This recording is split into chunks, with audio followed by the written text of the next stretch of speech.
Hi guys, and welcome to part 6 of this 6-part tutorial series on Blender compositing in Blender version 2.8. In today's episode we are going to first of all focus on how we can composite an entire animation rather than a single image, and also looking at the different things that we have to do to ensure that Blender is set up correctly to composite our animation. We will also be taking a look at render passes, what they are specifically, how they work, and how we can use Blender to isolate a specific aspect of that image for editing, for example a diffuse channel, before finishing up with a deep dive on how to use the Cryptomatte node to isolate specific parts of our render.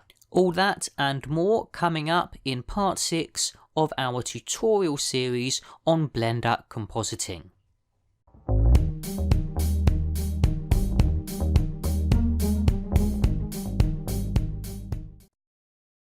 Alright then, so here we are on the final episode of our 6-part compositing series, and for this episode we're going to switch gears a bit, and instead of using a single image for compositing, we are going to instead be editing an entire animation. And to do this, we're going to need to do a little bit of housework first so that we can set Blender up to successfully render the animation. The first thing we're going to do is we're going to take these 3 frames and we're just going to group them as a single node. That means I'm going to box select the 3 frames. You may notice that I have also selected my composite node by mistake. I'm going to hold shift and left click a couple of times so that that is no longer a part of the selection. Then I'm going to press Ctrl and G on my keyboard. That creates the group, and we're going to come straight out of this group. And now we can see our node group, which we are going to rename as second composite. And then I'm just going to detach my composite node from the viewer node, and also detach it from our render layer, and position it up here. And the next thing we're going to do is we're actually going to get rid of this dodgeball.exr. And the reason why we're going to just get rid of this entirely and replace it is because I have found that if we were to create an animation with this still attached to the composite, then what would happen is it would render every frame of our animation, but every frame would be the same as the first. It would basically take the first frame and render it over and over again, which is not what we're going to want, which means we're going to make sure that the node is selected by itself, and I'm just going to press the delete key to get rid of it, then shift and S, add input, render layers, and we'll plug this into our composite node. At the moment it's empty. If we take a look in the viewer node, we will also be able to see that the viewer node is currently empty.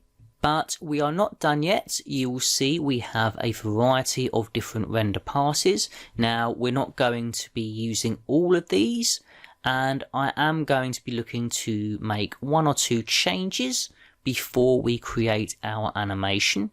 That means going to the view layer properties where we have our render passes, and what I'm going to change here is I am going to no longer require the transmission passes or this emission pass here, but I am going to enable Cryptomatte for object, material and asset so that we can demonstrate how Cryptomatte works a little bit later on. Now we just have 3 more things to do The first task of the 3 is to reduce the number of samples. Because we are going to be rendering an animation, the overall render time is going to be substantially longer.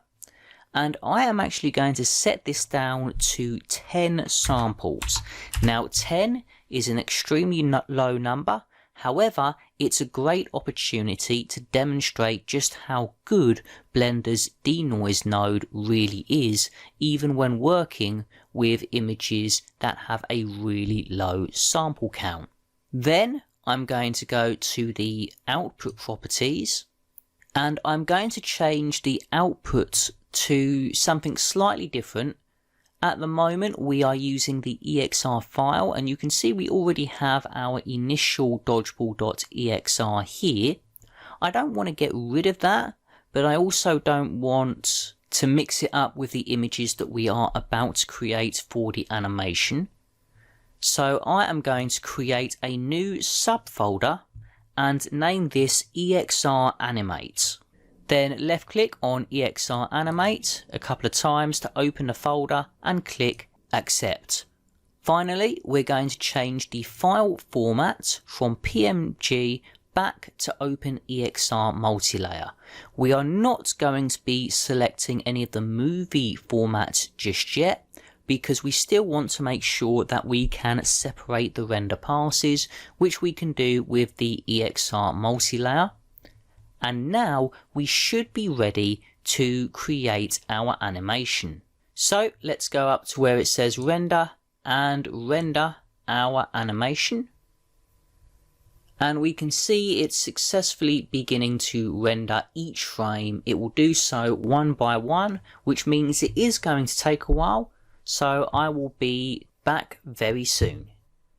Once the render has finished, in our case frame 80, because that was our end frame for the animation, we can just close this window and take a look at our compositor. What we're going to do here is we are going to detach this render layers node from our composite and viewer nodes. And then what we're going to do is we're going to select it, move it to the side, and let's just mute this node for good measure. Go Shift A, we're going to add a new input, and that input is going to be an image sequence. That brings up our file view, and we're just going to locate our image sequence, which should be under EXR file, and then EXR Animate. And what we want to do is we want to select the first image, scroll down to the bottom, hit Shift and left click the bottom image. That will select all of our images and then import image sequence. Now we're going to position the image sequence node about here. And then we're going to plug this combined output into the composite and then into the viewer. Now the image sequence node displays the number of the frames in the animation that have been rendered. It also displays what frame is currently visible in the background, which is frame 1. But it does not display any of the render passes with the exception of the combined and alpha passes. Now in order to fix that, we simply come down to where it says layer composite, and we're going to switch this to view layer. As soon as we do that, all of our render passes become visible and our image sequence node gets a lot bigger. Now, if you want to change which frame is viewable in the background and in the viewer node, then you can come down to where the viewer node is and left click on this option here, which displays the current frame. So for example, if I was to change this to frame 40 and press enter, that would update, and now you can see another dodgeball has appeared. One question you might ask is whether or not the frame that is selected has any impact on what goes on in the compositor itself. The answer is no. You simply choose what frame you want to be visible, but whatever we do here is going to affect what is on every single frame. So with that said, I'm going to actually keep it on frame 40, because if we go to frame 1, we won't be able to see that extra dodgeball that's coming in, which is what we see for most of the animation. So I'm actually going to just use 40 for now, and we can see in the compositor that our current image has a very noisy profile. But this isn't at all surprising, because we used an extremely low number of samples. In this case, we are going to use once again our denoise node to help get rid of most of the noise in our animation. So hit Shift and A, go to Filter and select Denoise, plug our denoise into here, give it a moment to composite, and it already looks a lot better. However, you may notice two things. Number one, there's still quite a lot of noise underneath the benches. Shadows and reflections are very often culprits for excess noise. And you can also see that we've lost quite a bit of detail in our walls here. Now we're going to get quite a bit of that detail back by plugging in the denoising albedo and denoising normal passes into our denoise node. Let's start with the denoise albedo. Give that a couple of seconds to composite. And then let's take that denoising normal and plug it into the normal node here. Let that composite. And you should see that we've gotten most of the detail in our brick wall back again. So this is what it looks like with the denoise node active, and if I select the denoise node, we can preview its effect here by muting and unmuting. So if I press the M key, this is what it looks like without the denoiser, and if I press M again, let that composite, and this is what we get when denoise is in use. And before we move on to how some of these render passes actually work, I'm going to add one more node, and then I'm going to do a test render just to make sure we are successfully able to render out an animation as a movie file with all of the changes made. I'm going to go Shift A, and let's make a change to the overall color. Let's go color balance, plug the color balance in here, and let's just play about with some of these values. It doesn't really matter if it looks too weird. In fact, that's exactly what I'm going for. Increasing the gain here to create a bit of a red atmosphere. Let's really increase the gain so that we get something like that. I'm just looking for a couple of things that are going to be a bit over the top, just so it's easy to differentiate this from the original animation. I think that's a bit too grayed out. Let's actually move that down. Okay, now that we have made a couple of changes to our animation, it's time to save this animation out as a movie file.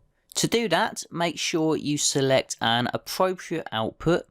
If we open up our EXR animate folder, we can see all of these EXR files here, and the file that we're about to create is going to be an MP4, but for the sake of keeping things tidy, I'm actually going to create another new folder called the video folder.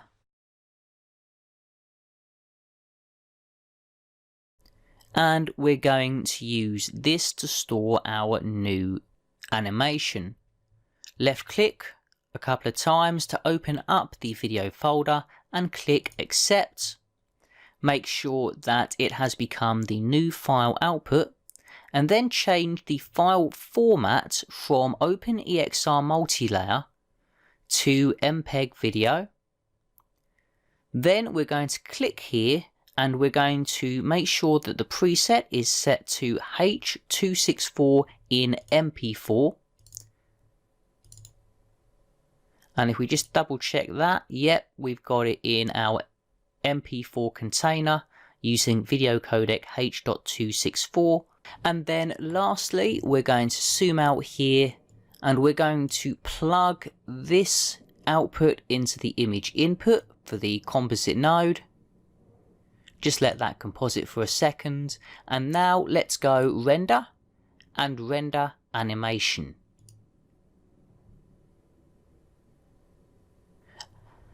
And as we do this, you'll see that it is rendering each frame much faster than what it did before. We can no longer even see the tiling because the data is already there. It already exists for each of these frames. We're effectively just converting this from the EXR images into an actual video format like MP4. But you will also notice as it's rendering that all of the changes that we made in the compositor have also been applied to our new MP4 video.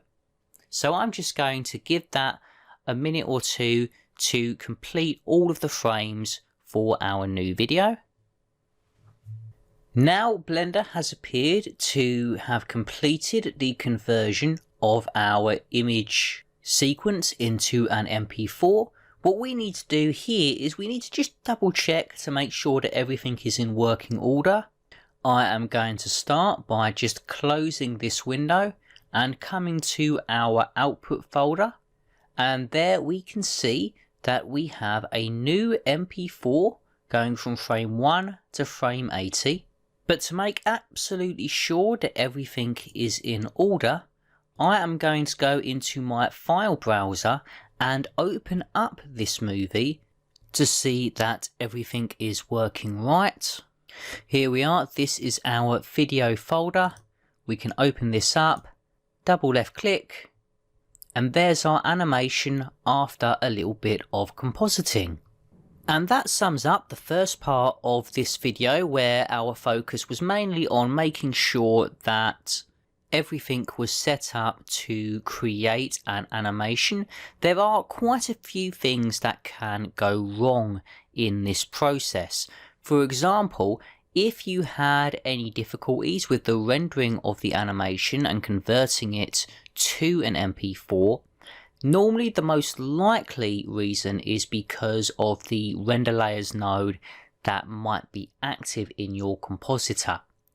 For example, if we take a look in my compositor, we still have the render layers node, but at this point it's currently muted so that it doesn't have any effect or influence on any of our renders, because at this point we've already created our EXR image sequence, which means the render layers node is no longer of any real use to us for the remainder of this tutorial. Now on to the render passes themselves. I'm going to zoom in on our main image sequence node, and you can see this is such a long list that when I zoom in I can't actually see the rest of the node, but we don't need to worry at the moment about what's down here.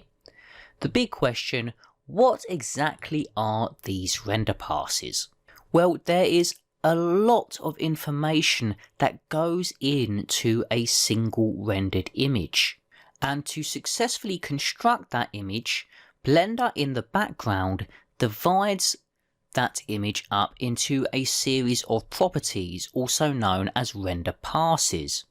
For example, when it comes to the lighting of the render, Blender has passes for the diffuse information, for the glossy information, for the transmission, and also for the subsurface scattering information that might be present in that scene. Bear in mind, Blender is trying to successfully render what is an image of a three-dimensional scene, so there's a lot of data to compile, and in using render passes, Blender is able to divide all of that information up and then combine it together to create the final output. And this is what's normally visible in the combined or image outputs that you would see at the top of the node.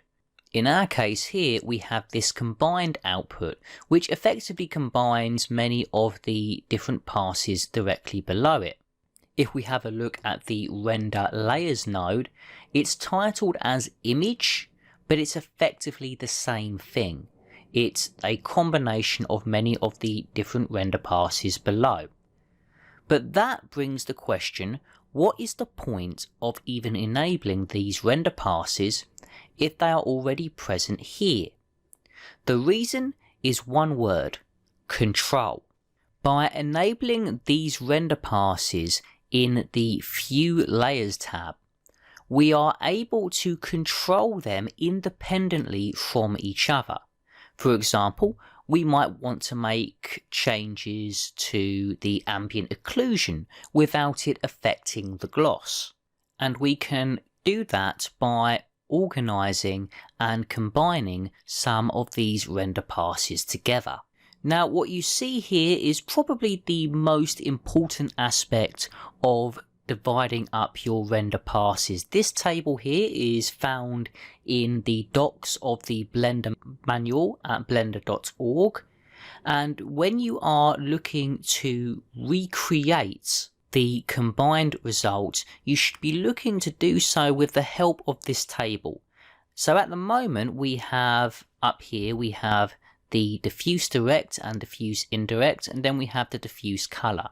You'll see that we have a plus and a times symbol, and this actually gives us a very good indication of how we need to construct this in Blender. I'm going to start by focusing purely on the direct passes before adding in the glossy. We're not going to worry about the transmission here or the emission and environment because we haven't enabled those render passes because they're not needed for our example. Now what we're going to do here is we're going to zoom out a bit, and we're just going to take these nodes and we need to move them across because we're going to need plenty of space. And then we need to go Shift A, go to color, and then select mix.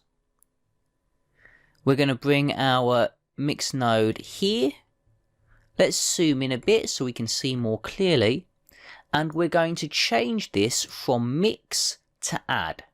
And what we want to do here is we want to take the diffuse direct, plug it into this image input, then take the diffuse indirect, plug it into this image input. And what I'm going to do here is I'm going to hit Shift, Control and left click to preview what this gives us. So by adding the diffuse direct pass to the diffuse indirect pass, this is our current result. In order to get a better result, we now need to add diffuse color. So what we're going to do is we're going to make sure that our node is selected, hit Shift and D, and then plug the duplicate in here. At the moment the image appears to be much brighter, but we're going to solve that issue by plugging the diffuse color into this input. Give that a moment to composite, and you can see it doesn't look quite right, and that's because if we remember the image that we saw earlier, we need to turn this one from add to multiply. So find multiply from the list and left click, and straight away that looks a lot better than it did before. And this is just the beginning of being able to isolate different render passes, and in a few moments we're actually going to create a couple of edits by using these render passes.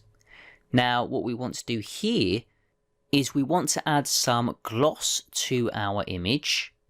That means we're going to take these two nodes first of all and hit Shift and D and drag these two duplicates down about here. We're going to plug the glossy direct into here, the glossy indirect into here, and if I just hit Shift, Control, left click to preview, this is what we currently get when we are combining our glossy direct and our glossy indirect passes. If we take our glossy color and plug it into here, and then go Shift, Control, left click. On this occasion, it doesn't appear to have made any difference, but it is still an important step, so we've effectively added the two together. But obviously, in this case, the glossy color doesn't have the same impact as the diffuse color does. But what we need to do now is we need to combine these two, and we can do so by creating another add node. So let's select this one, hit Shift D, move the add node to, let's plug it over here. We're going to move our glossy render pass to the bottom, plug the diffuse into the top, and now we have successfully been able to reconstruct the image that was created in the combined render pass at the top. If I go Shift, Control and left click, we're currently on the add node that has all of the information from these other nodes. If we were to just zoom out a bit and preview this node directly, so let's go Shift, Control, left click, you can see that nothing at all has changed in the background, and the reason why is because what we're getting here is exactly the same as what we are getting here. And say if I wanted to do something like edit the ambient occlusion, how would I add it in to this setup? Well, it's a matter of going Shift D on our add node. We can plug it into here. Currently, this really grays out our image. We can do something like maybe plug the ambient occlusion pass into here, but that doesn't look very good. So we need to change the calculation that's being used. What I'm going to do is I'm going to set this to overlay so that we can overlay the ambient occlusion pass on our animation, and then we can do things like maybe play about with the factor value, which can influence the amount of strength applied by the ambient occlusion pass. Or we could set this back to multiply, and if I set that value back to 1, I actually think the multiply node probably works a little bit better in this case. But that's the great thing about the mix node, is you have all of these different options that you can play about with. There really is no right or wrong at this point. You can go through them, see what effects you like the look of, see what gives you the most control. Some will benefit more than others, but in this case I'm going to have this just set to multiply. And then let's just maybe reduce that factor value to something like 0.56. And if we just mute this, just to preview exactly what it's doing, you can see that the ambient occlusion is considerably stronger when this node is applied, but it doesn't affect the information stored in the previous nodes. It's simply taking the ambient occlusion pass and multiplying it to our current setup. Now, before we move any further, we can see that it's starting to get a little bit untidy. So let's select all of these nodes, and then we're just going to create a frame for these nodes. Let's give our new frame a color. Let's give it maybe a yellowish color. Give it a bright yellow color. And then just label this as render passes. increase the label size. I don't really know why they don't just have the label size at its highest, because anything less than that and you just can't see it. But that makes things a little bit easier. We still have some of these nodes going straight through to the denoise node, which still makes things untidy. But we can deal with that a little bit later on when we can just reroute some of those nodes to make things look a little bit better.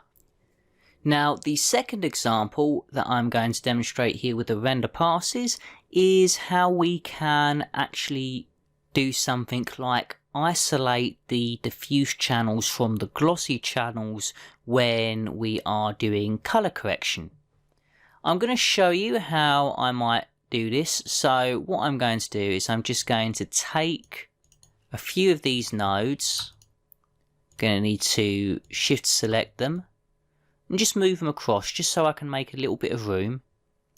And then we're going to add a node that's going to go in between the add and multiply nodes, and I'm going to make sure that the multiplier node is being previewed by shift control and left clicking. And then I'm going to go shift A and let's do a bit of color correction. So let's do something like maybe RGB curves, and I'm going to plug the RGB curves in between the diffuse color and the image input. So left click about here, and by default nothing should change because the RGB curve hasn't done anything to make those changes. But if we now begin to edit this RGB curve, so let's grab a point here, move it down, you can see that it edits our animation in real time. But we are able to do so, we are able to edit the colors of our diffuse channels without impacting the glossy channels. If we go shift control left click to preview this entire setup, and then let's begin moving some of the curves about, you can see if you focus in particular on the reflections on the dodgeball, you will be able to see that the RGB curves do not really impact these reflections. So we can really darken the image overall, but the reflections here maintain their brightness because the RGB curves node is only affecting our diffuse channels. Now, one mistake that beginners can make is if they were to take something like an RGB curves node and put it into this setup, they might actually do so differently. So sometimes I've seen situations where they still have the diffuse color plugged directly into the multiply, and then they take the RGB curves or whatever color correction node they're using and plug that into the factor, which is not really how it's supposed to be used. As you can see here, of course currently we have our multiply node being previewed, and even though we've just plugged the RGB curves into the factor here, it doesn't have any impact on the final result of our animation. And this is something that's actually quite common. I do see this a lot, where if you plug your nodes into the wrong inputs, your setup ends up not working the way that you would expect it to, and you're left scratching your head wondering what you've done wrong. So that's just a tip from me, that in an example like this where you're looking to plug nodes into this setup, these nodes are acting as what you could call pass-throughs. So you can, in this example, take the diffuse color, plug it into the image input here, the RGB curves acts as a pass-through, and you can actually see what's happening in the background. But we can take this RGB curves, plug it into the bottom image, and then unplug the factor, and we get our darkened scene, and we also get the functionality that we had previously lost. So if I just begin to move around this curve, I can make whatever look I want for my animation. But that's pretty much all of the need to know stuff when you are creating these render passes. At this point, I would recommend just playing about with different setups, always making sure that the order of the mix nodes is correct. So always have the add nodes connected to the direct and indirect passes for diffuse, glossy, and if you're using them, transmission and subsurface.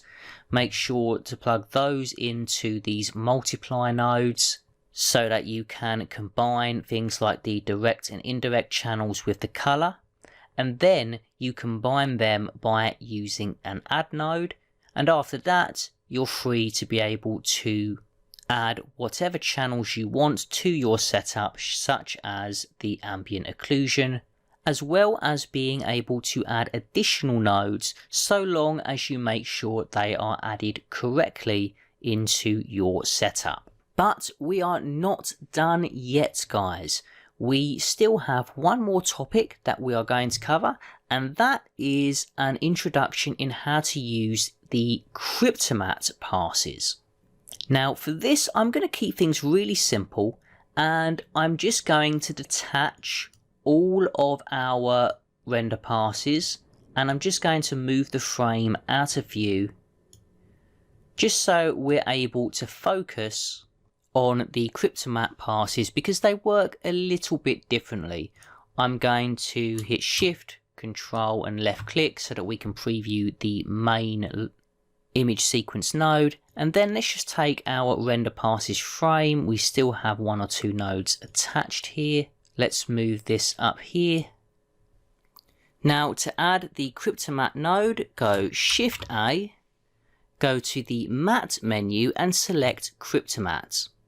We're going to position it here and zoom in on our node. And if we just enlarge our Cryptomatte node, you can see we have 4 inputs. We have an image input, a Crypto 00, Crypto 01, Crypto 02. So what you would do here is you would start by plugging the combined output into the image input. But before I do that, just in case you were wondering, if you wanted to combine this with traditional render passes, it's very easy to do so. You would simply plug it to the end of this setup. So you would take the image output here and plug it into the image input here, and you would be good to go. But we're not going to worry about the render passes, just keep keeping things as simple as possible. We're going to take this combined output, plug it into the image, and then we have 3 options here. We can either use the object data, the material data, or the asset data. Now the accuracy of this can be strongly determined by the quality of the initial image, and we have to bear in mind that our initial image was very noisy. So actually in this example the Cryptomatte node isn't going to work brilliantly, but it should work well enough. What I'm going to do is I'm going to start by just previewing the crypto object. So let's plug 00 into 00. You notice that they have the same numbers at the end. So take 01, plug it in here. Take 02 and plug it in here. Then hit Shift, Control and left click to preview our Cryptomatte node. And you can see in the image editor here that all we get is a transparent background. Do not worry, that is supposed to happen. Perfectly normal. If we hit Shift, Control, left click again to preview our matte setup, this appears black. Again, exactly what it should be. And then Shift, Control, left click to enter our pick view, and now you can see the scene, but it's in several different colors. So we've got green here, we've got white, and we've got black. We've also got a sort of turquoise color for the bench back here. Now the idea here is to be able to use the add option here. This is an add picker, so it allows us to pick one of these colors, and whatever color we pick, it adds that information into this box, and then the Cryptomatte node can isolate any objects that match that color. In this case though, the information that we have here is very limited. If I left click on the dodgeball for example, and you see something like this, then it means that Blender has had difficulty isolating the object from the scene. If we go Shift Control left click to preview the image, we can see the dodgeball, but we can also see the other dodgeballs, we can see a part of the door, we can see the whiteboard. So the quality of the information isn't that great. But we can always try the material option. So if I just very quickly hit Shift Control left click to preview what we can see with the matte, anything that you pick up in the pick view is added to the matte view. So again, we can see the dodgeballs, the whiteboard, etc. And what we want to do is we can either remove it or we can just left click and hit backspace, which is what I'm going to do in this case. And that gets rid of everything that was selected. And now I'm going to take the material outputs and plug these in, and we'll see if we get something a little bit better to work with. We're going to hit Shift Control left click, and that's looking a little bit better. It's still not perfect, but what we at least have here is an example where the cones are very clearly distinguishable from the rest of the scene. So let's try selecting these cones, and we're going to try and isolate the cones themselves. Hover your color picker over the first cone and left click. And when it's successful, you should see a numerical value like this. Now, if I hit Shift Control left click to go into image view, you can see that we have isolated the cones for our image. If we go Shift Control left click again, you can see that the cones are a part of this matte selection. In this case, if we were to go back to the pick view, and then maybe let's try selecting something else. Let's try adding the wall in the background. Once again, if you see this value, it means it's been unable to successfully distinguish this object from another object. In this situation, I think it can't distinguish the wall from the bench. So if we go Shift Control left click now, we can see both the wall and the benches have been added to our setup. But we've got what we want out of this. We've been able to isolate a specific type of object, in this case the cones. So I'm going to get rid of the wall and the benches from the selection. And now what we can do is we can use the Cryptomatte node to isolate these cones for editing. So what I'm going to do here is I am going to start by adding a mix node. So go to color, mix. I'm going to plug the mix in here. What we're going to do is we're going to take the matte value for the Cryptomatte node, not the image value, but the matte value, and we're going to plug this into the factor here. Then we're going to take the combined output and plug it into the first image input.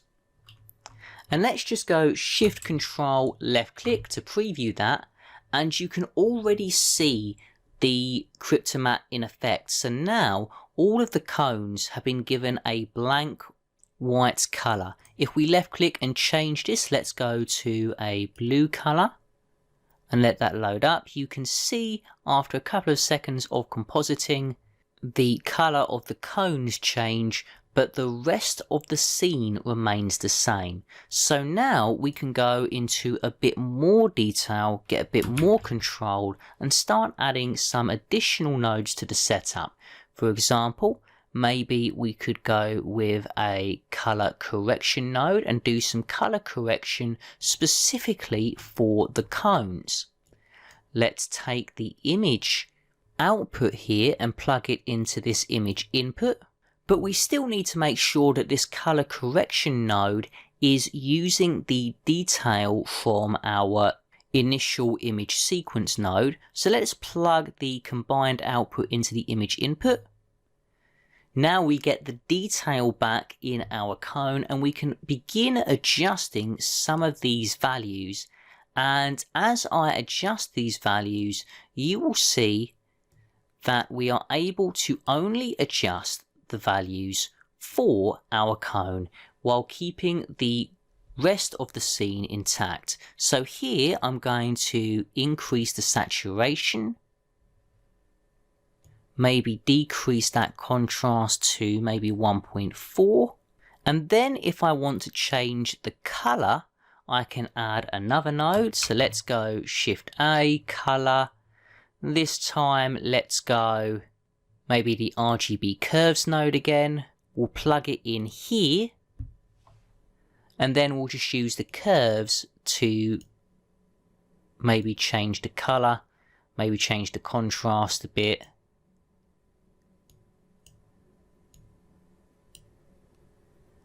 Maybe go into the red channel.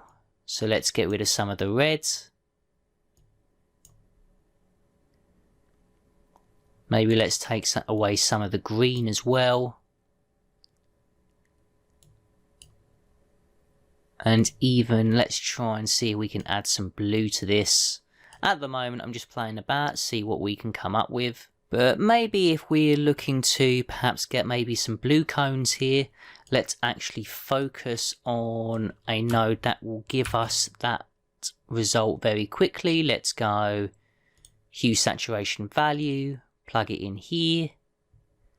And then let's change this hue value until we can find a nice blue color.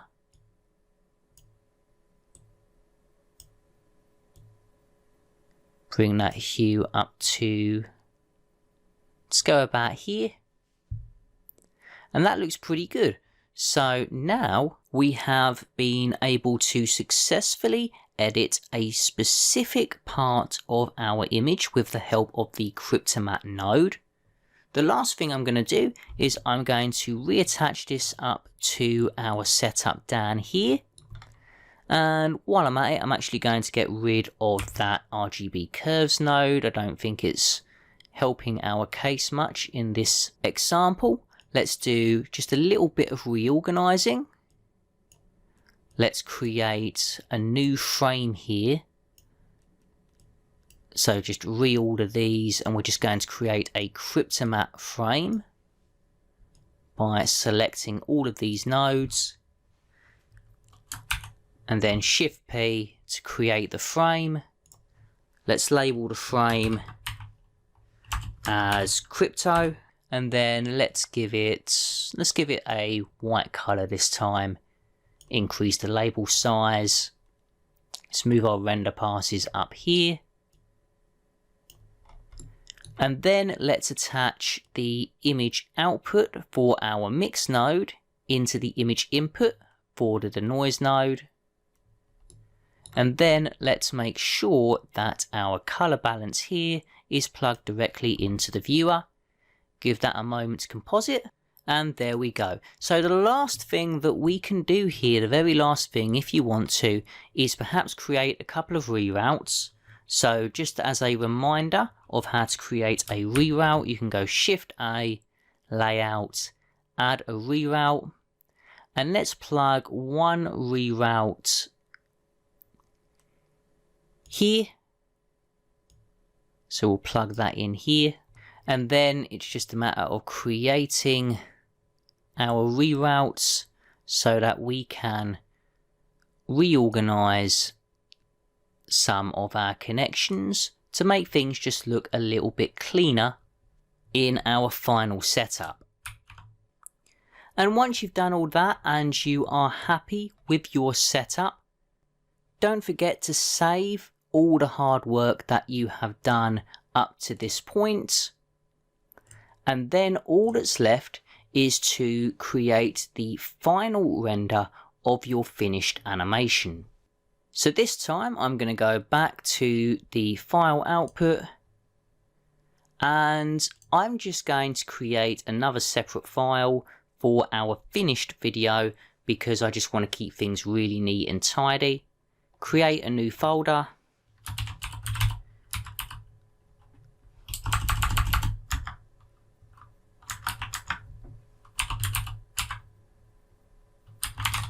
Label it finished video. And then double left click and click on accept. And then all that's left is to click render, render animation. And then that should render through the frames very quickly. So we'll come back in just a few moments time. And congratulations, you've been able to successfully create an animation in Blender with the helps of Blender's Compositor to help make those important changes to your render. That brings our 6-part tutorial series on compositing in Blender to a close. I hope you've enjoyed it and that you are able to walk away with a much better understanding of how compositing works in Blender. Thanks guys, and I will see you next time. Hi guys, this is Joe from the future, and I just wanted to clarify a statement that I made earlier about samples and their impact on the Cryptomatte node. So I thought I would just create this example here of an image that I rendered, not an animation, but just a single image that I rendered with 400 samples. Now bearing in mind that each image of our animation only used 10 samples. I'm just using this to display how important it might be if you were looking to use the Cryptomatte node as a part of your workflow. So here I've got the render layers node and the viewer node. I'm going to add my Cryptomatte node in between. And then I'm going to take my Crypto Object 00, plug it in here. You might notice that it's in a weird place in the list, but you don't need to worry about that. We also have our Crypto Objects 2 and Crypto Objects 4. Now you might notice as well that the numbers are a bit weird here, but just ignore that. As long as you match up, in this case 00 with 00, Crypto Object 2 is matched up to Crypto 1, and Crypto Object 04 is often matched up to Crypto 02. Now if we select our Cryptomatte node, hit Shift, Control and left click, the image and matte views are normal. If we go into the pick view, it looks very different to what it did with the animation. And actually we have a lot more information to work with. So for example, if I wanted to select this front dodgeball by itself, I can go Add and left click, and I get a numerical value here. So if I go Shift, Control, left click, we can see that we have isolated the dodgeball and only the dodgeball. So we have its matte value here, and then we can just add additional objects if we want. So we can select this dodgeball here, maybe select this dodgeball as well. And let's preview that by hitting Shift, Control and left click. And there we go. We can now see that we have been able to isolate these 3 dodgeballs in our image. So there you go. That was just a little bit of clarification from me. The Cryptomatte tool is a fantastic tool. You just have to bear in mind that the data that it can work with is going to depend on the number of samples used in your initial image. Thanks for watching guys. If you are interested in learning more about Blender, then feel free to subscribe to our bi-weekly newsletter, which gives you updates on all things Blender, including future releases of Blender, tips and tricks on how to use some of your favourite tools, recommendations for things like tutorials, courses, as well as things like add-ons or websites that can improve your Blender experience. So thanks guys, and I hope to see you in the next video.